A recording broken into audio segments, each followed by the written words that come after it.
Hello everyone and welcome back to my channel. My name is Allison King and today I'm here with a new video. Today we're going to be the Disney tag, which is like older than snot, but okay, that was the grossest metaphor I have said in my entire life. But anyways, I want to do the Disney tag because I saw Natasha's video about Disney and it just kind of brought back my childhood, so I'm going to go back to this tag that's for the Isle of the Lost.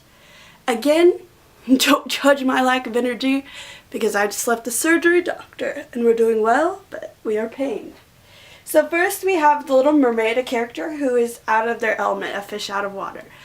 And beneath this fine looking gentleman is a woman. Beneath this fine look. Okay, in this book there's a woman named Clary who is absolutely wonderful. She is so sweet and she's so kind, but she lives an ordinary life. I also thought about Miss Peregrine's, but Clary really reminds me of myself, except for the fact that she's good at art. I mean, the red hair thing and how you kind of have one best friend who kind of is like you. Of course, me and my best friend are never gonna date. So she just, I don't want to spoil this book, so if you haven't read it, basically she thinks she's a mundane. She thinks she goes around the world normal, but then she realizes that she is half angel and has to fight monsters. And her mother has been stealing her memories most of her life. Yeah. You just want to wake up and hear that. So there we go. Then we're going to go to Cinderella. A character goes through a major transformation. So I'm going to choose Jared from this honkin' book called The Host, if any of us remember it. I tried to think of some different books for this tag. Stephenie Meyer, I was never really a fan of Twilight, but I think because I wasn't into reading and all that stuff during that time period. Like, I was in the archaeology book section, not like romance. But I thoroughly enjoyed this book. And Jared, throughout this book, I think he comes to terms of not just the woman he loves, but what is humanity and what do these aliens want? And just because you're someone else doesn't make you evil, or just because you're different doesn't make you the enemy. And I think that's a really good lesson that everybody needs to know nowadays, that just because I look at you and you're a different skin color or you believe different than me doesn't mean that I need to shoot you or come after you. And I'm not even meaning that politically, I'm just meaning that we all should be there for each other. And so that is my reasoning for Jared and The Host. Also, can we talk about that Max Irons is hot? I normally don't talk about boys, but I mean, Jace is much better. Then the eclectic cast of characters. I am going to talk about this baby. I love this series. This is the last book, so you have to be invested to read this one. But I absolutely, positively love all of Joelle Charbonni's books. She deserves all of the praise and all of the glory that comes. And I just want, like, every single person in this book to be real and to come see me. Well, maybe not every single person, but I love almost all of her characters. Like Sia, she probably wouldn't accept my hug, but I would love to just come and just like hug her and stroke her head and just not let go. And then we have Sleeping Beauty, which is a book that put you to sleep. I don't get bored in books. And I mean, I guess Allegiant could kind of work for this, but I'm using this for the next question. It just, I don't read things unless I know I'm going to get some measure of fun out of it. Because otherwise it just puts you in slumps and I just don't think it's worth it. Like, why put yourself through a book that you know you're not going to enjoy? I mean, maybe if you need to increase your worldview or something, but to me, it's, if I don't enjoy it, then I'm just kind of being rude to the author by reading it because somebody else is going to love their creation. I mean, I'm sure they're cashing my checks at the bank, but at the same time, I don't want to discredit a story that has an audience. So the next one is The Lion King, a character who has something traumatic happen to them in childhood. So young adult books are usually for 16-year-olds, 16-year-old main characters, and that also is true with the Divergent series. This is Allegiant, who all my books are in good condition, but this is my loaner copy. did a lot of things, and I would say that for had a traumatic childhood in this way. I mean, I think he's actually an adult. I'm sorry, it's been a while since I read this. He's probably like 18. But Tris, my love, her whole life, like this whole series, oh look, my mother died. Oh look, my father died. Oh look, my brother is evil and trying to plot to kill me. Oh look, my friend died. Oh look, I killed my friend. I think that's pretty bad childhood. I've never gone to school and been like, hey, do you think my friends know that I killed my other friend? If you've done that, go away. And then, like I said, Beauty and the Beast, a beast of a book, a big book, which this is the biggest thing on my shelf, that you really enjoyed. And that is this beautiful copy of Les Mis. It's beautiful. I love Les Mis. I was always obsessed with the musical as a kid. I would sing it and I would play with it because I was very much a theater child.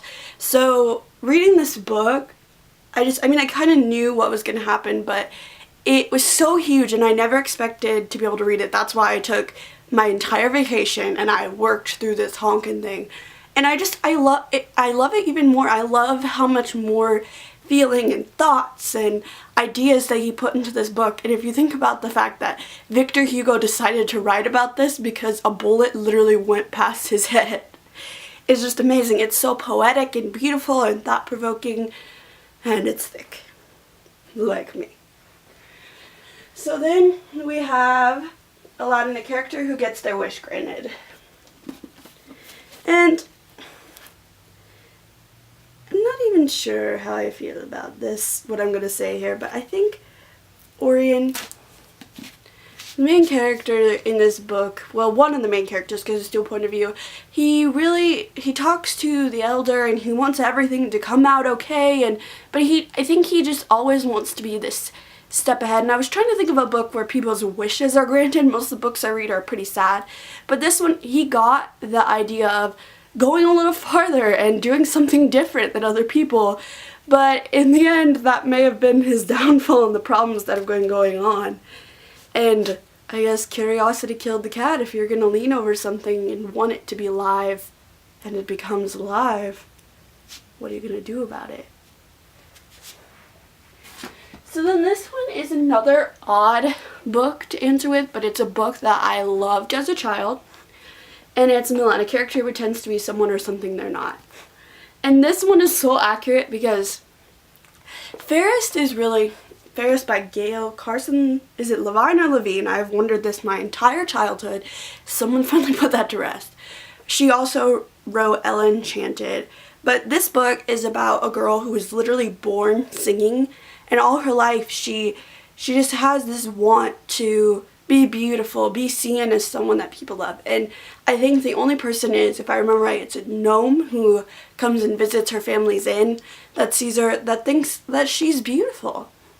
And it's kind of this thing with inner beauty and real beauty, because later on she meets the queen and all of this stuff, and she casts basically a glamour over her face to become beautiful.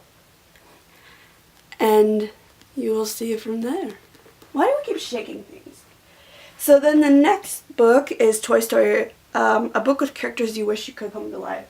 Okay, this one is kind of weird. I picked Miss Peregrine's Home for Peculiar Children by Ransom Riggs. So I know that all of these people are actually real, but I want like the real Emma Bloom to come to me with her fiery hands, and the real Jacob Portman to see monsters all around me. I mean, yes, I don't really want the monsters to be true, but I want to see Miss Peregrine and live at her farm, at her home for peculiar children. I want to be able to do weird things and hang out with people and figure out. I'm trying not to spoil these books unless you know. I mean, if you know this series, you know how much fun it is to follow these kids around and go through their lives with them and go through their want that you always had as a child, that want to be something different, to be something strong, to be something that somebody else would want. And then the fact that we all wish our lives to be different and more peculiar. But when you see it through these people's eyes, you realize what a privilege it is to be normal. I mean, most of our lives aren't normal, but all these kids wish for is a normal day, is being able to stay in the open and go on a walk with their family. And it was really eye-opening to be thankful for the things that that you have there, that you want and that you love. Like, thankful that your brother can walk home to you, or your mother, or that you can walk outside and not get your eyes taken out. So then, last but not least, I have Disney Descendants, your favorite villain or morally ambiguous character. So this one had to be for my best friend Hannah, who is also my parabody. She is obsessed with this man right here. And his name is Sebastian Villark. If you have not finished this entire series, close your eyes and shut your ears. I will stop the spoiler when this book goes down, but this is Sebastian Morgenstern. I don't like calling him Jonathan Morgenstern because that makes me feel cringy about Jace, because Jace is Jonathan Christopher, even though he's Jace. So he is Clary's evil brother. There's times that you find him like funny and you find him charming, and it's almost like as if he were Jace, but like the murderous evil version of Jace. I mean, I know Jace kills people. Well, not people, but so it's kind of a fine line, but my best friend loves this character so much. She always talks about how, like, she imagines him good looking, which the one from Shadowhunters is kind of good looking, but I just love to hate him. Like, I love